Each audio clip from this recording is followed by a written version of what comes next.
السلام علیکم دوستو، نالج ود ارسلان میں خوش آمدید۔ دوستو، مغلیہ سلطنت کے 17 بادشاہوں میں سے صرف ایک بادشاہ جلال الدین محمد اکبر ایسے ہیں جن کے نام کے ساتھ اعظم یادی گریٹ کے الفاظ لکھے جاتے ہیں اور انہیں تاریخ اکبر اعظم کے نام سے یاد کرتی ہے۔ مگر دلچسپ بات یہ ہے کہ جلال الدین محمد اکبر کی پیدائش نہ صرف انتہائی قسم پسری کے عالم میں ہوئی بلکہ ان کی تخت نشینی بھی دارالحکومت سے بہت دور ہوئی۔ محمد حسین آزاد نے اپنی کتاب دربار اکبری میں لکھا ہے کہ امیر تیمور نے ہندوستان کو زور شمشیر سے فتح تو کیا، مگر وہ ایک بادل تھا جو کہ گرجا برسا اور دیکھتے دیکھتے کھل گیا۔ بابر اس کی چوتھی پشت میں ہوتا تھا۔ اس نے سلطنت کی داغ بے ڈالی تھی کہ اسی رستے ملک کے عدم قربانہ۔ بابر کا بیٹا ہمایوں جن دنوں شیر شاہ کے ہاتھوں پریشان تھا، اس نے اپنے بھائی مرزا ہندال کے استاد کی خاندان کی بیٹی حمیدہ بیگم سے عقد کر لیا۔ ہمایوں جگہ جگہ پریشان حال گھوم رہا تھا کہ سن 1542 میں موجودہ سندھ میں عمر کوٹ کے مقام پر حمیدہ بیگم کے بطن سے ایک بیٹا پیدا ہوا جس کا نام جلال الدین اکبر رکھا گیا۔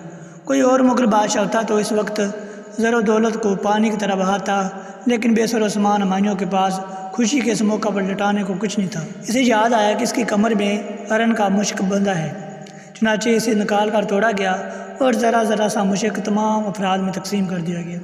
بے تاج بادشاہ کی زبان سے یہ الفاظ ادا ہوئے، جس طرح ہرن کے مشک کی خوشبو اپنے اطراف کو معطر کر لیتی ہے، ایک دن اس بچے کی شہرت تمام دنیا میں پھیلے گی۔ یہاں سے در بدر ہمایوں ایران پہنچے اور کچھ عرصے بعد وہاں سے ایک فاتح کے طور پر ہندوستان لوٹے اور سلطنت مغلیہ کا احیا ہو گیا۔ مگر ابھی ہمایوں کو دوبارہ اقتدار سنبھالے 6 مہینے بھی نہیں ہوئے تھے کہ 24 جنوری 1556 کو ان کی وفات ہو گئی۔ ہمایوں کے جانشین جلال الدین اکبر کی عمر اس وقت محض 14 برس تھی اور وہ اس وقت قلعہ نور ضلع گورداسپور میں تھی۔ اکبر کا تعلیق بیرم خان کو ہمایوں کے وفات کی خبر ملی تو انہوں نے قلعہ نور میں اینٹوں کا ایک چبوترا بنوایا اور 14 فروری 1556 کو اکبر کی رسم تخت نشینی ادا کر دی گئی۔ بیرم خان خود اکبر کے سرپرست بن گئے۔ دشمنوں نے دیکھا کہ نیا بادشاہ نو عمر ہے تو انہوں نے اس پر چاروں طرف سے جلگار کر دی، مگر بیرم خان کی حکمت عملی کی وجہ سے اگلے چند برس میں اکبر کی سلطنت بنگال سے افغانستان تک اور کشمیر سے دکن تک پھیل گئی۔ ابتدائی 5 برس تک مغل سلطنت کا اقتدار در حقیقت بیرم خان کے ہاتھ میں تھا۔ اکبر 18 سال کے ہوئے تو ان کے درباریوں نے انہیں مشورہ دیا کہ بیرم خان کے اثر و رسوخ سے آزاد ہو جائیں۔ اس مشورے پر بیرم خان نے بغاوت کرنا چاہی تو شاہی فوجیوں نے انہیں شکست دے دی۔ بیرم خان اکبر کے سامنے قیدی کے طور پر لائے گئے تو اکبر نے انہیں معاف کر دیا اور انہیں حج کرنے کے لیے روانہ کر دیا۔ بیرم خان حج کے لیے راستے میں ہی تھے کہ نامعلوم افراد نے انہیں قتل کر دیا۔ بیرم خان کے قتل کے بعد اکبر اعظم نے ان کے بیٹے عبد الرحیم کو خانہ کا خطاب دے کر اپنے نروتنوں میں شامل کر لیا۔ اب جلال الدین اکبر حکومت کرنے کے لیے آزاد تھے۔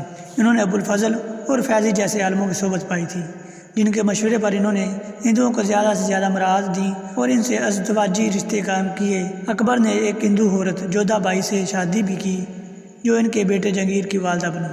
تاریخی حوالوں کے مطابق اکبر ابتدا میں تو راسخ العقیدہ مسلمان تھے، لیکن بعد میں کچھ اپنی ناخواندگی کی وجہ سے اور کچھ سیاسی مصالحتوں کی پیش نظر حقیقی دین سے دور اور علماء اسلام سے بیزار ہو گئے اور سن 1581 میں دین الہی کے نام سے ایک نئے مذہب کی بنیاد رکھی، لیکن چند امیر و وزیروں کے سوائے اس دین کو کسی نے قبول نہ کیا۔ یہ نیا دین ہندو، مسلم، مسیح، سکھ اور دیگر مذاہب کا مجموعہ تھا۔ اس کے لیے عبادت خانے کے نام سے ایک خصوصی عبادت گاہ بھی بنائی گئی تھی جہاں مختلف مذاہب کے لوگ مل کر آزادانہ عبادت کرتے تھے۔ اس مذہب میں شامل ہونے کے لیے بیعت لی جاتی تھی۔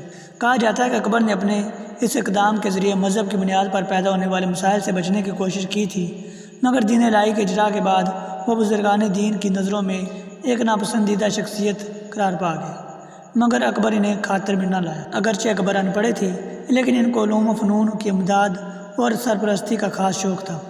بڑے بڑے شعراء، مصور، موسیقار، معمار اور دوسرے باکمال اس کی بخشش اور قدردانی سے مالا مال ہوتے رہے تھے اور اس کا دربار دور اور نزدیک کے ماہرین فن کا مرکز بن گیا تھا۔ شہزادوں اور امیرزادوں کی تعلیم و تربیت پر خاص توجہ کرتے تھے۔